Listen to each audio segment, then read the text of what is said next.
أعوذ بالله من الشيطان الرجيم بسم الله الرحمن الرحيم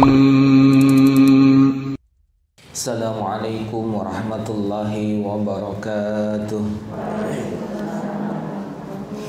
Ibu-ibu jamaah KIS yang dimuliakan oleh Allah Ta'ala, marilah bersama-sama kita panjatkan puja dan puji syukur kepada Allah yang Maha Kuasa, seraya mengucapkan tahmid hamdalah alhamdulillah atas semua nikmat yang Allah masih berikan kepada kita. Nikmat apa saja? Yang pertama, nikmat hidup. Kita harus bersyukur banget kepada Allah karena masih hidup. Karena ada yang sudah mati tidak bisa kembali, putus amalnya, tidak bisa lagi seperti kita hari ini. Nggak bisa ngaji, nggak bisa sholat, nggak bisa ibadah karena sudah meninggalkan dunia. Maka kita harus bersyukur masih hidup. Karena ada orang yang sanggup membayar berapapun untuk sembuh dari sakit. Mereka sanggup membayar berapapun untuk mereka bisa tetap hidup. Maka selagi kita masih hidup harus kita syukuri. Yang kedua, nikmat yang kita harus syukuri selain hidup adalah nikmat sehat. Karena banyak orang yang sehat lalai kepada Allah. Baru kalau dikasih sakit sadar kepada Allah. Itu masih mending. Karena ada orang yang sehat dia lalai, dikasih sakit juga lalai. Nauzubillah. Moga-moga kita orang yang senantiasa ingat kepada Allah di waktu sehat maupun sakit, di waktu lapang maupun sempit. Ibu-ibu ketahuilah, Rasulullah menyampaikan, barang siapa mengingatku, kata Allah, di waktu ramai, maka aku akan mengingatnya di waktu sepi. Ini hadis qudsi. Apabila seorang hamba atau mengingatku, kata Allah, di waktu sepi, maka aku akan mengingatnya di waktu ramai. Artinya kalau kita selalu ingat kepada Allah di mana saja, kapan saja, maka Allah juga akan mengingat kita. Kalau kita pada waktu sendiri lagi tahajud, berzikir, ingat sama Allah sendirian, maka Allah akan mengingat kita di saat keramaian. Kalau orang diingat Allah di saat ramai, maka sejatinya dia sedang dilindungi oleh Allah Ta'ala. Dan apabila seorang hamba di saat ramai kok ingat kepada Allah seperti ini, kita ngaji, mengingat Allah, berzikir kepadanya, maka di kala sepi Allah akan mengingat kita. Allah juga akan lindungi kita di kala sepinya. Maka kita harus bersyukur mendapatkan nikmat sehat dan bersabar jika mendapatkan musibah. Yang ketiga, kita bersyukur karena Allah masih berikan kesempatan, waktu luang untuk menambah ilmu, untuk memperbaiki takwa kita. Tidak semua orang diberi kesempatan. Orang yang sakit kesempatannya sempit. Orang yang sehat kesempatannya lapang. Hari ini kita sehat, ada kesempatan. Ada orang yang sehat tidak dikasih kesempatan karena ternyata tidak diizinkan suaminya ngaji, ya nggak bisa berangkat. Digondeli anake, yo ra iso mangkat. Ada waktu yang tidak diberikan oleh Allah kepadanya. Maka kesempatan yang baik ini harus kita syukuri, dan kesempatan ini kita gunakan untuk menambah ilmu. Yang keempat yang harus kita syukuri, ibu-ibu, adalah iman dan Islam. Dalam kondisi kita sehat, dalam kondisi kita lapang, dalam kondisi kita masih hidup, Allah berikan iman kepada kita. Allah masih berikan hidayah kepada kita. Karena ada orang-orang yang tadinya beriman keluar dari keimanan alias murtad, ibu-ibu. gara-gara pacarnya, gara-gara mendapatkan seseorang yang beda agama, keluar dari Islam. Ada yang gak kuat dengan ekonomi, akhirnya keluar dari Islam, tidak dapat hidayah. Maka hidayah dan iman ini penting untuk kita syukuri, karena ini yang akan menjadikan kita selamat di dunia dan selamat di akhirat. Saya ulangi, mereka yang masih memiliki iman dan Islam, dia akan selamat di dunia, selamat di akhirat. Karena buat apa orang banyak sedekah, banyak membantu orang, banyak nulungi orang, tapi dia tidak beriman, dia ingkar, kufur kepada Allah, tidak ada gunanya. Besok di hari kiamat akan dirubah menjadi debu oleh Allah, amalnya sia-sia. Padahal di dunia dulu sering bantu orang, sering bantu apa saja. Gampangannya wonge apik, karo tanggane apik, karo wong liyan apik, sopan dan baiklah akhlaknya. Tapi dia tidak beriman, dia tidak bersyahadat, maka semua kebaikan yang dia miliki tidak ada nilainya sama sekali. Gampangannya ada anak yang dia kebetulan ikut wisuda di Undip, ternyata tidak dikasih kelulusan. Kenapa? Karena dari awal dia tidak pernah mendaftar di Undip. Dia hanya ikut duduk kuliah, dia ikut ujian, akhirnya saat wisuda tidak dapat surat kelulusan. Kenapa? Namanya tidak terdaftar di kampus tersebut. Sama, siapa yang tidak bersyahadat, ya tidak ada daftar dalam urutan surganya Allah Ta'ala. Meskipun dia berbuat baik yang banyak, tapi Allah tidak menerima dia. Dia bukan golongan ahli surga. Jelas ya ibu-ibu? Diumpamakan seperti tadi. Dan yang terakhir yang kita syukuri dari Allah Ta'ala adalah mudahnya kita beramal soleh. Mudahnya kita beramal soleh. Selain nikmat hidup, sehat, waktu luang, iman dan Islam atau hidayah, Allah masih mudahkan kita beramal soleh. Jadi kita mudah beramal soleh itu sebuah karunia, karena tidak semua orang dimudahkan mengerjakan. Sama-sama bangun malam, yang satu sholat, yang satu tidur lagi. Maka yang sholat itu diberi kemudahan, dan itu nikmat luar biasa. Sampai ulama salaf mengatakan, jika mereka tahu nikmatnya berkhalwat, berduaan sama Allah di malam hari itu, niscaya orang-orang kafir itu akan mengambil kenikmatan itu dengan pedang-pedang mereka. Artinya nikmatnya berduaan sama Allah di sepertiga malam, nikmat itu, bahagianya itu tidak bisa ditebus dengan apapun. Bahkan kalau orang kafir itu tahu nikmat bahagianya berdua sama Allah, itu mereka akan merebut meskipun dengan menghunuskan pedang.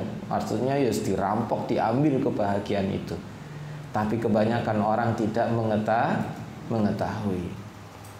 Ya, hanya orang yang khusyuk saja yang bisa merasakan kenikmatan tersebut. Maka nikmatnya beramal soleh harus disyukuri. Mudah ngaji, mudah sholat, mudah sedekah, mudah berbuat baik. Kok mudah semua? Itu berarti kita harus selalu bersyukur karena Allah masih sayang banget kepada kita. Dan ibu-ibu perhatikan, indikator seseorang itu diterima taubatnya, salah satunya adalah mudah beramal baik. Jadi kalau kita punya dosa, punya kesalahan, kemudian kita istighfar, bertaubat kepada Allah, kira-kira taubatku ini diterima ndak ya? Istighfarku ini diterima ndak ya? Allah ngasih ampunan nggak ya? Nah, cara ngelihatnya adalah bagaimana perbuatan kita. Apakah tambah baik atau tambah jelek? Mengulangi maksiat lagi berarti belum diterima taubatnya. kok tambah baik, maka Allah terima taubat kita. Dan Allah sayang kepada kita karena dimudahkan untuk beramal baik terus. Sudah tidak mau lagi maksiat, pinginnya yang baik-baik saja. Ibarat kalau suruh milih antara bunga yang harum dengan sampah yang bau, ya pasti dia akan milih bunga yang harum. Dan mudah mendapatkan keharuman itu berarti rizki yang luar biasa. Maka kita harus bersyukur sekali lagi dengan mengucapkan tahmid, alhamdulillahirabbil alamin. Bapak ibu-ibu yang dimuliakan oleh Allah Ta'ala, mari bersama-sama kita harus mengingat kembali tentang surat Al-Muluk ayat 2. Dulu pernah saya sampaikan dan kita ulang lagi sebagai awal tentang tema kita. Bismillahirrahmanirrahim. Surat Al-Muluk ayat 2. Allazi khalaqal mauta wal hayata liyabluwakum ayyukum ahsanu amala. Allah menciptakan mati dan hidup untuk menguji kamu sekalian, siapa yang paling baik amalnya. Allah menciptakan mati dan hidup. Di situ disebutkan alladzi khalaqal. Alladzi itu siapa? Allah. Khalaqal, menciptakan mauta wal hayata, maut, mati dan hidup. Jadi yang diciptakan Allah pertama kematian, baru kemudian Allah menciptakan kehidupan.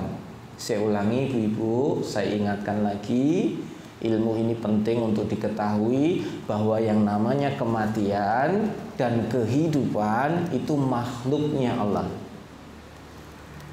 Jelas ya Bu? Artinya Allah yang menciptakan yang namanya makhluk, mati dan hidup. Sesuatu yang diciptakan namanya makhluk, dan yang menciptakan namanya Khalik. Allah Khalikul mauta wal hayata. Dan yang diciptakan oleh Allah pertama adalah kematian. Habis itu Allah ciptakan kehidupan.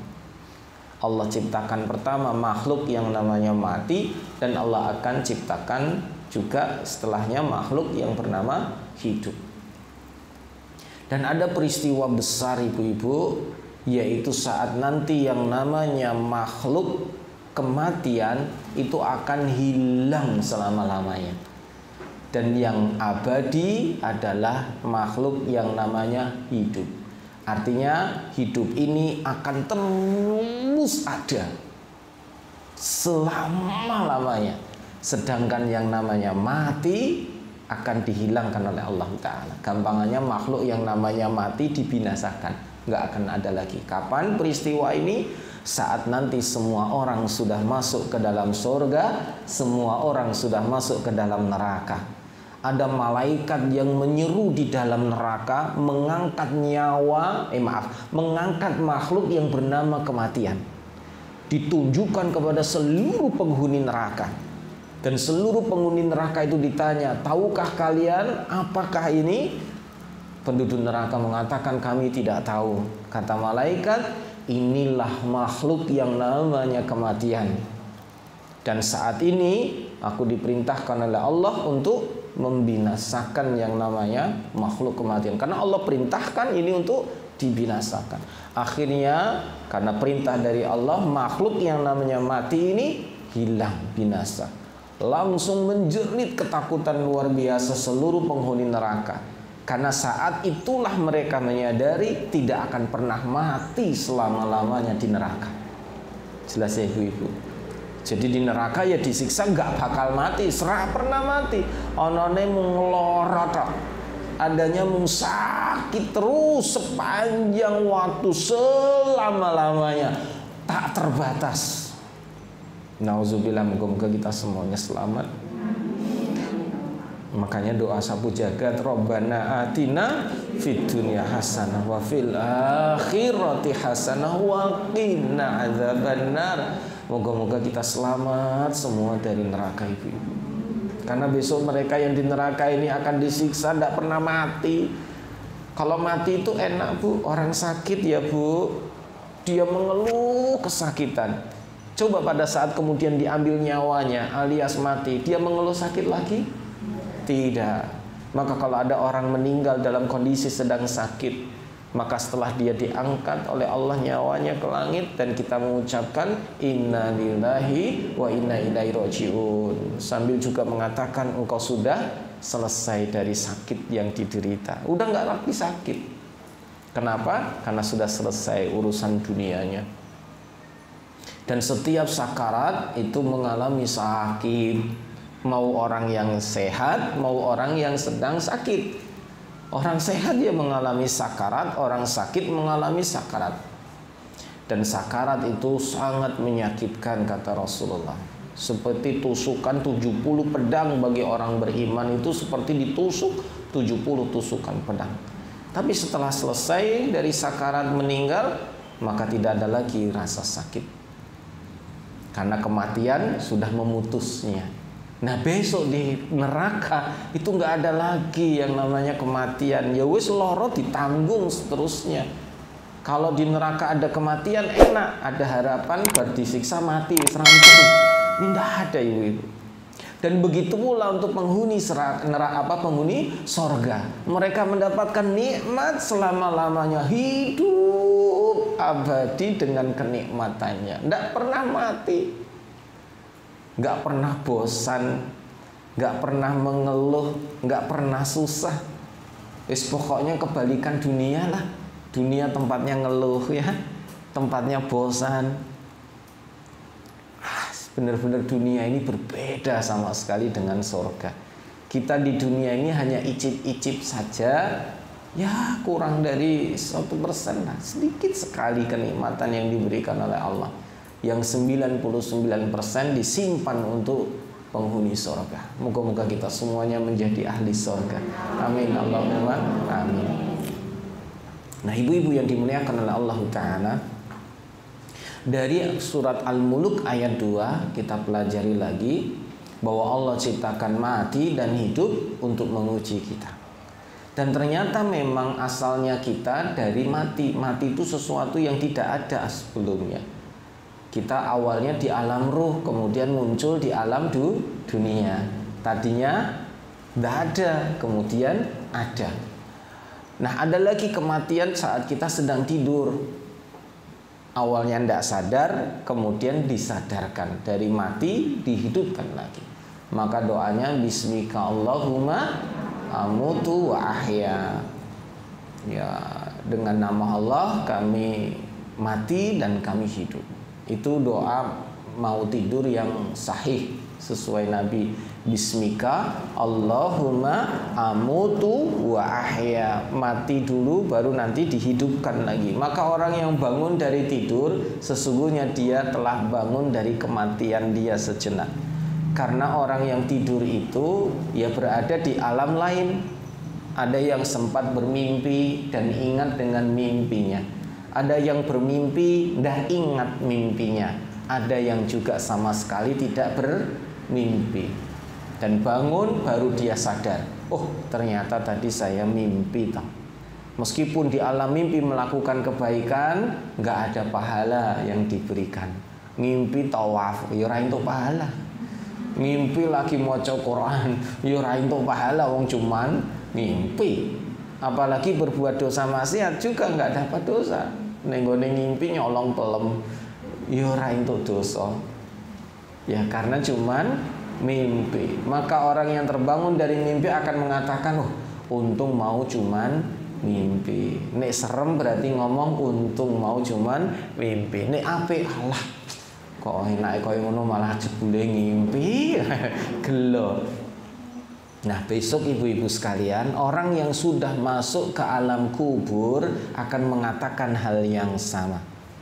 Yaitu mereka mengatakan, jebule selama ini aku cuman seperti mimpi. Jadi orang yang masuk ke alam kubur, alam barzah, dunia yang berbeda dengan dunia hari ini, kita masih hidup, mereka akan mengatakan selama ini ternyata seperti mimpi. bangun dari tidur. Artinya di dunia ini seperti hidup di alam mimpi yang nyata dan real, itulah yang di alam kubur. Perhatikan baik-baik ini. Jadi besok kalau orang udah masuk kubur itu mereka terbelalak, baru ngerti benar ini yang sebenarnya jebule. Yang kemarin waktu kita pernah hidup di dunia dengan segala pola tingkahnya, jebule koyok mimpi. Bisa dipahami? Maka beruntunglah mereka yang pernah bermimpi baik saat di dunia. Segampangannya mimpi baik. Ya saat di dunia ternyata tawaf, ternyata ngaji, ternyata maca Quran. Waktu di dunia ternyata sholat. Ya kayak mimpi kita baik tadi loh. Beruntung dia. Tapi pada saat dia menyadari, aduh jebule ning dunia tuh koyok mimpi, wah malah disewa aku ngimpi elek-elek. Ya maksiat kepada Allah dan lain-lain, maka rugi serugi-ruginya. Dan celakanya tidak bisa bangun lagi, nggak bisa kembali lagi untuk memperbaiki mimpinya di dunia dulu, tidak bisa, wis final. Dan ingat ibu-ibu, kalau orang sudah masuk ke alam kubur, alam barzah yang dibuat oleh Allah peka itu artinya yang dibuat oleh Allah akan mulai sadar, itu matanya ibu, baru kemudian telinganya. Maka orang lagi sakarat mau pindah ke alam barzah itu matanya lebih tajam daripada telinganya. Matanya yang selama ini tidak pernah bisa lihat malaikat akan bisa melihat malaikat. Yang selama ini nggak pernah bisa lihat jin, maka dia akan mampu melihat jin. Artinya alam gaib yang selama ini tertutup besok akan dibuka oleh Allah. Nah, kebalikan pada saat kita lahir ke dunia, yang peka lebih dulu telinganya. Bayi kalau lahir ya matanya masih merem, tapi telinganya sudah bisa mendengar. Bahkan sejak dalam kandungan, bayi-bayi itu sudah bisa mendengar. Tapi bedanya kalau masuk ke alam kubur dibalik, matanya dulu yang lebih tajam dibandingkan pendengarannya. Ini ya Bu ya. Maka kita berusaha moga-moga husnul khatimah, sehingga apapun yang kita kerjakan di dunia ini benar-benar mendatangkan banyak pahala. Dan pahala-pahala yang kita kumpulkan tadi akan bisa membantu kita selamat sehingga mendapatkan rahmat dan masuk ke dalam surganya Allah Ta'ala. Nah, mari kita sama-sama bedah apa saja amalan yang bisa memberatkan timbangan kita, mizan kita di yaumul qiyamah. Karena dunia adalah tempat kita beramal. Siapa yang paling baik amalnya, maka Allah ciptakan mati dan Allah hidupkan kita untuk diuji. Sapa sing paling apik amale. Allah tidak melihat siapa yang paling kaya, tidak melihat siapa yang paling ayu, ganteng. Allah tidak melihat siapa yang paling gagah. Tidak, Allah melihat siapa yang paling baik amalnya. Maka ada hadis, innallaha la yanzuru ala suwarikum wa ajsadikum wa amwalikum walakin yanzuru ala qulubikum. Sungguhnya Allah tidak melihat wajah kamu sekalian, jasad kamu sekalian, harta kamu sekalian, kecuali Allah melihat hati kamu sekalian. Jadi Allah tidak melihat semua yang fisik-fisik tadi, tapi Allah melihat yang tidak kelihatan, non fisik, yaitu jiwa kita, hati kita. Maka sesungguhnya kita harusnya fokus kepada jiwa kita, hati kita. Jangan terlalu fokus kepada dunia yang akan ditinggalkan. Jangan terlalu fokus kepada rupa yang nanti akan kita tinggalkan. Kakean dandan akhirnya rasido ning tempat ngaji, kesuwen telat. Kakean dandan wis sak cukupe wae, wong kok ya ora ana sing delok, wong nggo masker. Dadak rivenan barang ora ana sing nonton. Dadak nganggo anting-anting tak kok Mas ki sing apik sing ngendi, wong kok ya ditutupi ra ketok. Alah kesuwen. Jelas ya Bu ya. Kadang kita ini terlalu fokus kepada sesuatu yang yang ya akan ditinggalkan. Apalagi yang parah hari ini Bu, banyak orang yang fokus kepada dunia, golek duit, cari nafkah, lupa tentang ibadah. Ora salat, ora ngaji. Nek dikandani yang ku nek salat kerjaanku keteteran, lho malah kuali. Justru nek kowe ora salat tambah keteteran. Yuk ngaji sik, mau aku nek ngaji tugasku ora rampung-rampung. Oh kebalik, salah. Justru kalau kita baca Quran, ngaji, semakin mudah semua urusan. Karena Allah yang memudahkan. Tapi semakin gak sholat, semakin gak ngaji, semakin ruwet persoalan. Angel ketemu nih, orang angel tuturan nih.